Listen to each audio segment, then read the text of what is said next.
7 years ago, I found myself a single mom again with 2 boys. Liam was a little bit under 2 years old, and Caden was 8, and we were drowning. We were starving. I was in an apartment I couldn't afford. I wasn't making it. I wasn't receiving child support. I wasn't receiving welfare. I didn't know what to do. And somebody suggested I go to school.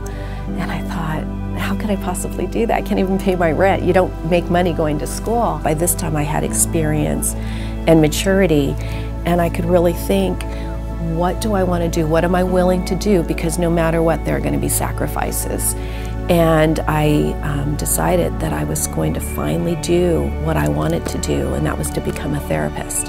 And I knew it wasn't just simply getting a 2-year degree, and I knew it wasn't a 4-year degree. I knew that it involved a graduate degree. I will be awarded my Master of Social Work. I have stayed the course 7 years.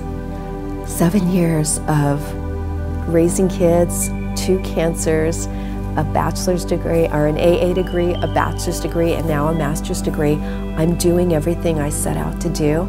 Overcome the barrier of being a foster youth, of being a minority, of being a first-generation college student, of living in poverty, of dealing with homelessness, of being a single parent, of being an older, non-traditional student.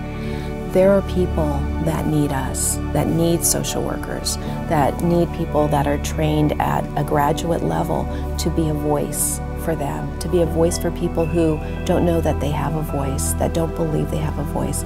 They need us, and we need to be there for them. But we need the support. It's not easy to be a student and progress, and we can't do it without help.